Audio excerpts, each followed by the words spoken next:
The first pro with the 2022 Lexus NX 450h plug-in hybrid is the fact that, well, it is a plug-in hybrid. It can do almost 40 miles of pure EV range, and that is so beneficial to so many families. If you have a level 2 charger at your house, or if you have a charger at your workplace, I mean, you're pretty much driving around town almost for free. I mean, for a fraction of the price of a gasoline-powered car. A con is going to be the fact that, well, because it's a plug-in and because this is going to be so sought after, the RAV4 Prime and the NX 450h have ridiculously long wait times and pre-order times. I think one gentleman, he reached out to me and he told me that he had a 2-year wait with his local dealership if he wanted a NX 450h. That is so unfortunate. This is such a great product and it is not available. It's not readily available to the masses, and that's sad to hear that, because in my opinion, I think plug-in hybrids currently make more sense than full EVs for most families due to the infrastructure, the grid, and all that stuff, right? This is the perfect choice for eliminating range anxiety and just being efficient around town. So availability is going to be a con. Now, a pro is going to be the fact that this is the fastest NX that you can possibly get. This car produces around 302 horsepower. They do not disclose the torque figures. 0 to 60 is 6 seconds flat. However, most sources have been able to get that 0 to 60 down to like 5.5 seconds. And it is quick, no doubt about it. It's not just quick off the line like most electric cars.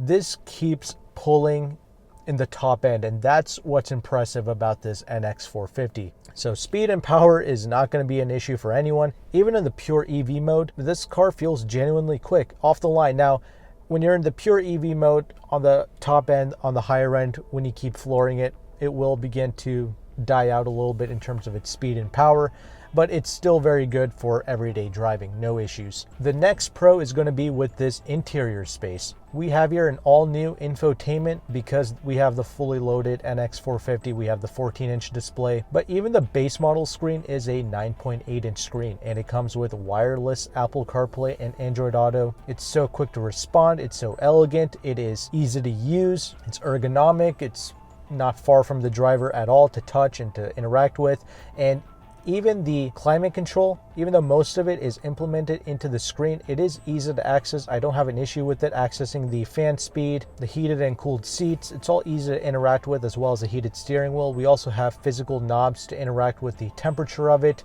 and it has this interesting blue to red hue going on. Looks elegant, love it.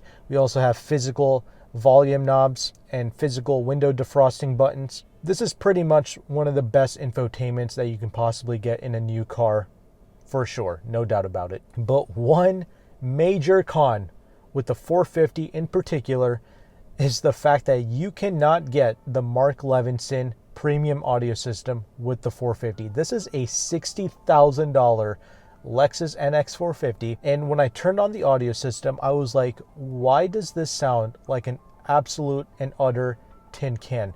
The 10-speaker audio system sounds horrible. And initially I thought this was the ML audio system because I just assumed this is the 450h at 60 grand. It must have the 17-speaker ML audio. But it doesn't. It's not even an option. And I heard the reason for it was apparently for weight reduction purposes. Complete hogwash. I don't care if the ML audio adds an extra 500 pounds to the curb weight of this car. I want the premium audio system in a $60,000 car.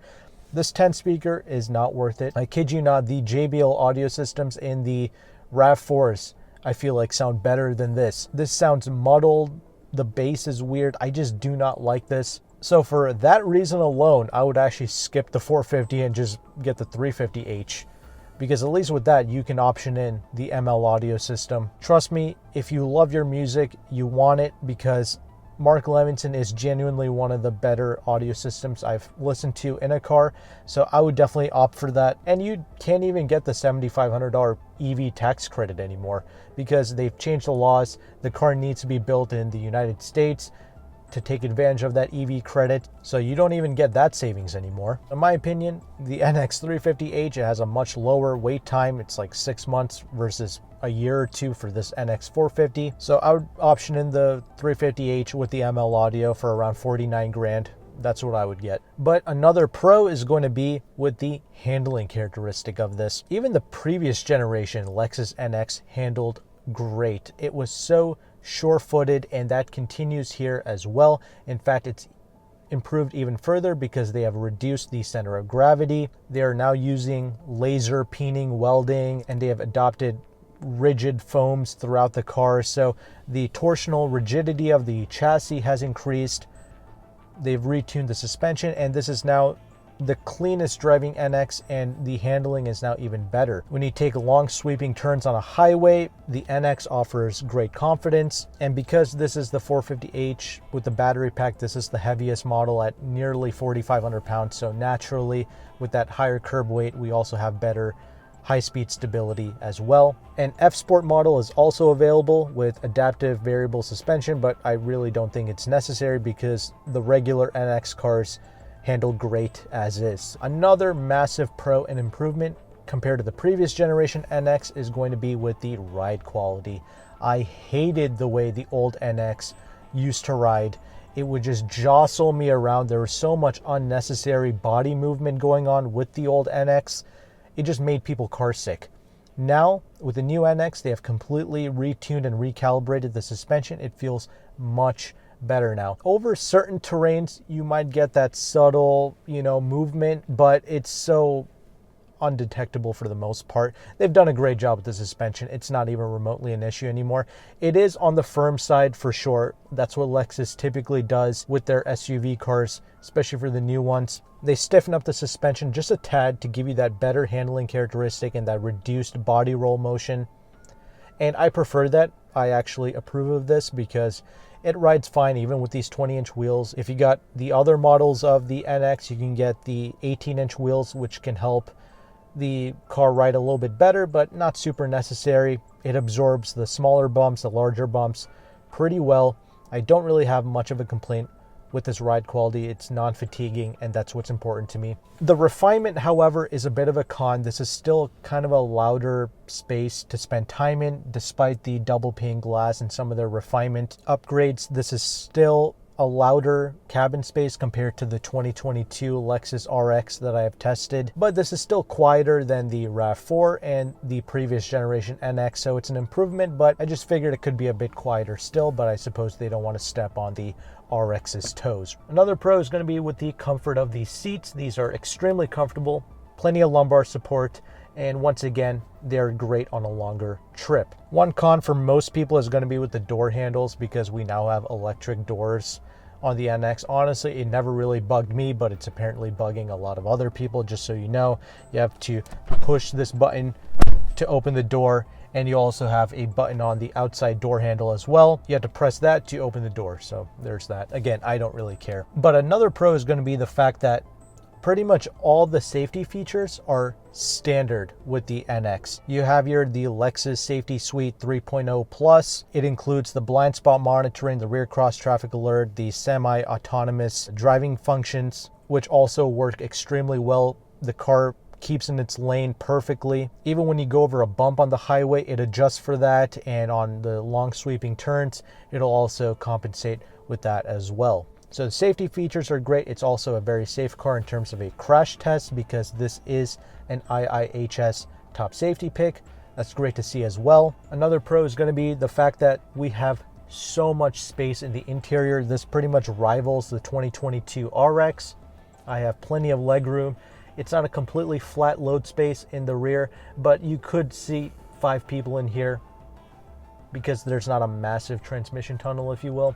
So plenty of legroom, plenty of footroom underneath the front seats. I like that. And there's plenty of cargo space in the trunk, and you can of course fold down the seats 60-40 to get even more trunk space. So none of that is an issue. I also have plenty of headroom in here as well. One con is going to be with this gauge cluster and this heads-up display. It's a complete enigma to me. It is very confusing and totally extra and unnecessary.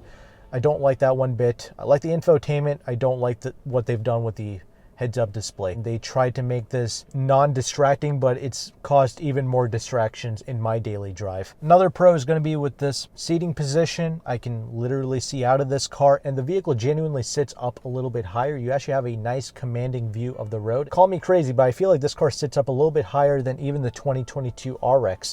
It has a great commanding view, and I think that's what most people want in this car. The blind spots are well contained. You have massive side view mirrors. It's just an easy car to drive. It's only like 183.5 inches long total, so easy to manage in a parking lot, and it should easily fit inside of a garage as well. So conclusions, great car. I really like it.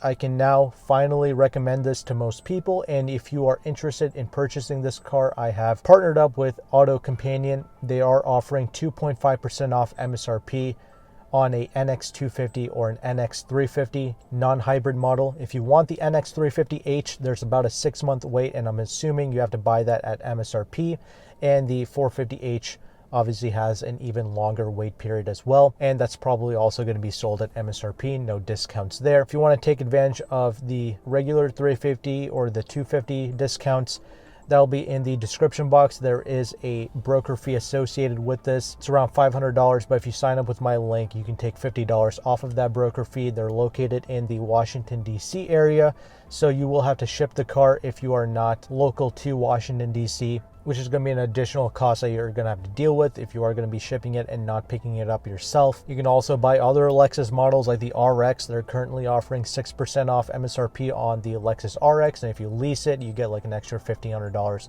in lease cash. So definitely the best deals in this current market for sure. Nobody else can touch them in terms of their deals that they're offering, so I don't think anybody should have an issue paying that broker fee. It's well worth it. All their information is going to be in the description box. They also have a new leasing calculator that you can play with. I'll also leave a link to that in the description box. So check it out, and check out the next video on the end screen here, and I'll see you there.